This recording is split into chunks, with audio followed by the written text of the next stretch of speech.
So, it looks like West Virginia does have a chance to land transfer quarterback JT Daniels from Georgia. Let's talk about it. What is up, college sports fans, fellow members of Mountaineer Nation? This is Coos, and welcome to another edition of Coos' Corner. Just sit back, relax, and enjoy some top-shelf college sports content. Today, as we talk about JT Daniels, I want to bring to your attention the fact that when JT Daniels first entered the portal, I did a couple videos talking about West Virginia's chances to land him, and I thought maybe they had a legit shot. I will link to both of those videos at the end of this one. One video was on this channel, and one was on the Voice of College Football's West Virginia channel, where I did an interview with Matt Zimick from TrojansWire.com. I will link both of those videos at the end if you want to check them out. But according to an article by Pete Thamel from ESPN, JT Daniels has narrowed down his transfer options to 3 schools.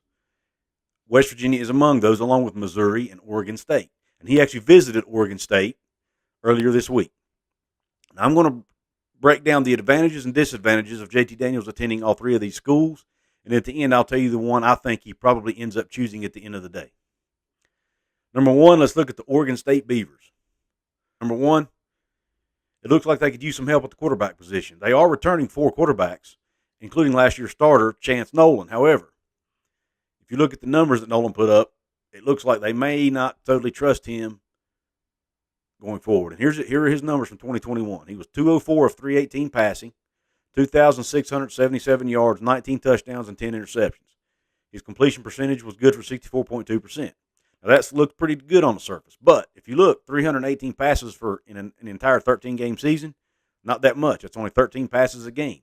They were a run-first team because they hit, number 1, they had a really good running back who ended up gaining over 1,600 yards on the season. Well, he's gone. He's graduated. And then you look at Nolan himself, he was also a threat to run the ball. So he could do damage with his feet as well. Now, you could look at that as a disadvantage as well, the fact that they have a starter returning.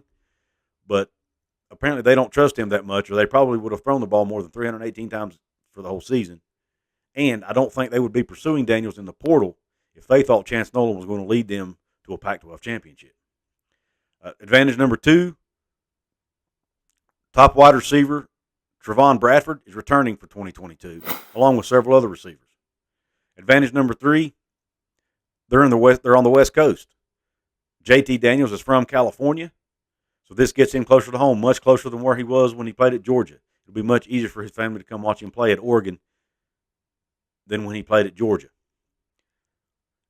And then finally, a quarterback-friendly system. According to Thamel's article, Oregon State's coach Jonathan Smith runs a very quarterback-friendly offense, and he also went on to say that Daniels is intrigued by the program. So it looks like Oregon State may actually have a legit shot to land Daniels. Now, you look at the disadvantages for Oregon State. You know, you could look at the 4 quarterbacks, the fact that and last year's starter is returning, that you could also look at that as a disadvantage, like I mentioned earlier. They do have Chance Nolan, who has proven to be able to win football games for him, even though he may not have lit the world on fire statistically. He is returning, and I'm sure they're not just going to hand the reins to Daniels. They're probably going to give Nolan a chance to compete for the job. Another disadvantage is unfamiliar coaching staff. I don't see anywhere where Daniels has played for Jonathan Smith or any other coaches on Oregon State staff. Now, they probably would have recruited him out of high school because Smith was an assistant and was the offensive coordinator at the University of Washington in 2017 when Daniels would have been recruited for that 2018 class. So he might have a relationship with Jonathan Smith, but I can't see where he's played for him or any of his assistant coaches. If someone knows differently, please let me know in the comments section. I'd like to know. Now let's look at team number 2, the Missouri Tigers. The advantages for Missouri. Number 1, they're in the SEC conference, which would help prepare him more for the NFL. Advantage number 2 for Missouri, quarterback coach Bush Hamdan. Bush Hamdan was the offensive coordinator under Chris Peterson at Washington for 2 seasons, 2018 and 2019. And in those respective years, he coached Jake Browning and Jacob Eason. Both of those quarterbacks ended up in the NFL and were both successful at Washington. And then not only has he coached those 2 gentlemen, Hamdan spent the 2017 season as quarterback coach for the Atlanta Falcons in the NFL, where he coached none other than Matt Ryan, who's likely a future Hall of Famer. So Bush Hamdan appears to be a proven quarterback coach, and that might intrigue Daniels to want to play for him. Third advantage from Missouri, they're in need of a quarterback. Their 2021 starter, Connor Bazelak, has transferred to Indiana. Missouri does have 3 quarterbacks on the roster for 2022. Redshirt sophomore Brady Cook, redshirt freshman Tyler Macon, and incoming 4-star recruit Sam Horn, who's expected to be a really good player. Brady Cook actually replaced Bazelak in the 2021 Armed Forces Bowl because Bazelak had been struggling.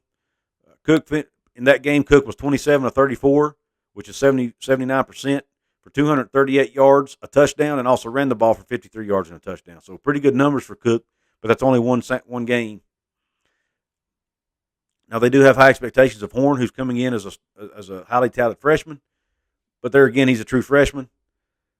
So it looks like Missouri could very well use an experienced quarterback in that room, very much like West Virginia, who I'll get to in a minute. But their situations are very similar. So Missouri does not have a lot of experience in that quarterback room. Daniels will bring that. Now let's look at the disadvantages for Missouri. Number 1, wide receiver position. 2 of their 3 top receivers have departed the team. The leading receiver that is returning only had 38 catches last season, so he won't have a whole lot of help with the receiver position, at least on paper. Now, they do have a very highly touted wide receiver true freshman coming in. He was actually the number 3 overall recruit in the country, according to some services. His name is Luther Burden. He will be joining the team in the summer and will be on the team for fall camp. And if he's as good as advertised, then he could end up being a number 1 target for Daniels or whoever the quarterback ends up being for Missouri. Another disadvantage for Missouri, not close to home. Missouri does not get him close to the West Coast. It gets him a little bit closer than he was at Georgia, and it's closer than West Virginia, but it's still not the West Coast, so I feel like Oregon State has the advantage in that department. And then last but not least, no familiarity with the staff. I've done my research. Head coach at Missouri is Eli Drinkwitz. I've not seen where he's got any experience coaching Daniels, or now he may have recruited Daniels at his previous job. I'm not sure. But I do not see whether there'd be any familiarity at all with the Missouri coaching staff outside of the recruiting. Now, last but not least, let's look at my West Virginia Mountaineers. When you look at West Virginia, similar to Missouri, they had their starting quarterback, Jarret Doege, transfer out. He's now at Western Kentucky. And they have 3 very young, inexperienced quarterbacks in the room. Now, they're talented quarterbacks, and the fan base and coaching staff expects these guys to do well. However, they don't have a lot and some no experience. You got Garrett Green, who played, 50-some snaps a season ago, but mostly ran the ball in those snaps. He didn't throw the ball a whole lot. I think Green will be a redshirt sophomore. Then you've got Will Goose Crowder, who will be a redshirt freshman, who's only thrown 2 passes at West Virginia. And then you've got incoming highly touted freshman Nico Marchiol, who's expected to be really good. Had a great high school career at Hamilton High School in Arizona. But there again, he'll be a true freshman. Now, he is already on campus. He did enroll early for spring ball, so he will have at least spring ball under his belt and spring conditioning. So he'll have a little bit of a leg up versus most incoming freshmen. But there again, he's a freshman. Another advantage for West Virginia, offensive line. West Virginia's entire starting offensive line will be back for 2022. Another advantage, and I guess some may see this as a disadvantage, but I see it as an advantage, is the wide receiver position. Now, West Virginia did lose their top wide receiver, Winston Wright, to the portal, who ended up going to Florida State. However, our second leading receiver, and who many argue may have been a better overall receiver than Wright, Bryce Ford Wheaton, will actually be returning for the 2022 season for his senior year. He only had a few less catches than Wright had, and he was more of a downfield threat, whereas Wright was more of a quick twitch, yards after catch guy. So Bryce Ford Wheaton still gives him a good downfield threat to throw the ball to. Then you also have Sam James returning, and then you also have star redshirt sophomore Caden Prather, who's expected to be a stud, returning as well, along with Reese Smith and some other guys who are expected to contribute in 2022. So I feel like a strong receiving core at West Virginia. And then last but not least, and what I feel might be West Virginia's biggest advantage, is familiarity with coaching. And that's Graham Harrell. Graham Harrell actually coached J.T. Daniels his freshman year at USC. Daniels actually started game 1 at USC in Harrell's first year as offensive coordinator there. Daniels got injured in the first half of that game, and it was a season-ending injury, so he was not able to return for the season. He ended up transferring out following the season because Keaton Slovis had basically taken over the starting role at USC during his injury. So Daniels felt it best to transfer out. He ended up at Georgia for a couple of years. So he is familiar with Harrell's offense, with Harrell as a coach. And since West Virginia is on this list, apparently he liked Harrell's coaching style and they worked well together. Or I don't think he would even be considering West Virginia had that not been the case. Now, some disadvantages for West Virginia, I honestly only see one, and that's the fact that it's not on the West Coast.